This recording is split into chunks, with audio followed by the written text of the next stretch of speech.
Hello and what is up everyone? It's the coding kid here. This is my first video. So this video will be about the best extensions for all web developers out there.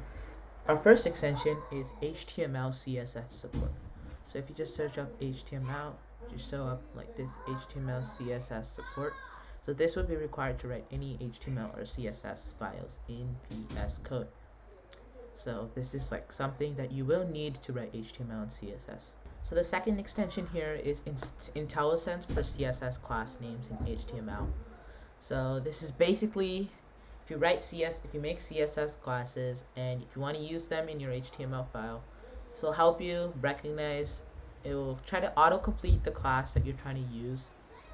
So yeah. Our next extension is called auto close tag. So let's say, for example, I'm moving to my example HTML file here for a website. So I'm just gonna go into this div here. Let's say, for example, I make another A class, close it, and it automatically closes the tag, as you can see. It's a really nice extension. I really like it. Our next extension is called auto rename tag. So let's go back into our file again. And if we go, let's say I want to make a list element, li, close it. That was from the auto close tag. Let's say I don't want this to be an li. Let's say I want to make another unordered list. As you can see, when I made the li ul here, an unordered list, it also changed the closing tag to be a ul, which is really nice. It's like if I want to change anything in the file, just change the closing tag as well. So our next extension is called Colorize, which is supposed to be for CSS. So let's go into our CSS file here. I'm just gonna scroll down. Let's say I'm gonna make one of our headers. It was called a footer named team. Let's say make it Let's say I make another h3 tag, h3 class. So let's say I want to make it color. Let's say I'm going to make it red.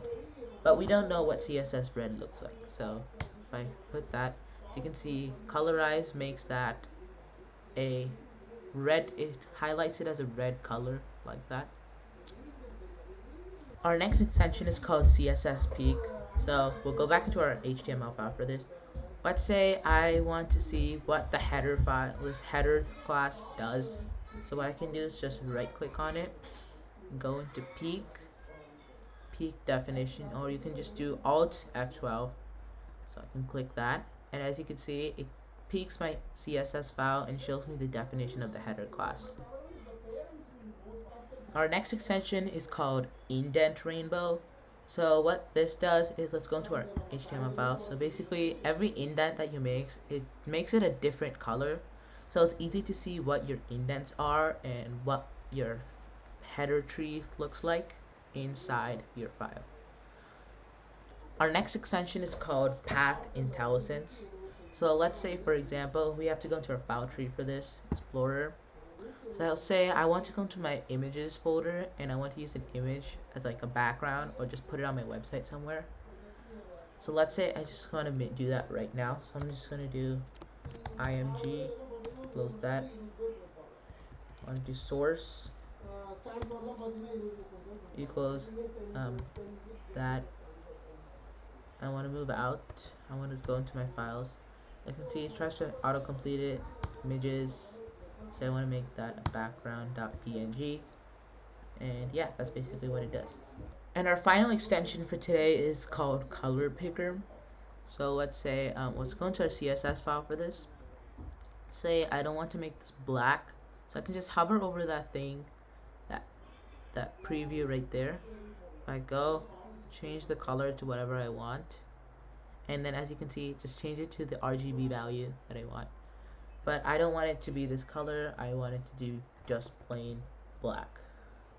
As you can see, it also does that, where it shows a preview of the color. Let's give a space there. Why not? And that's all I got for you guys today. If you like this video, make sure to like and subscribe.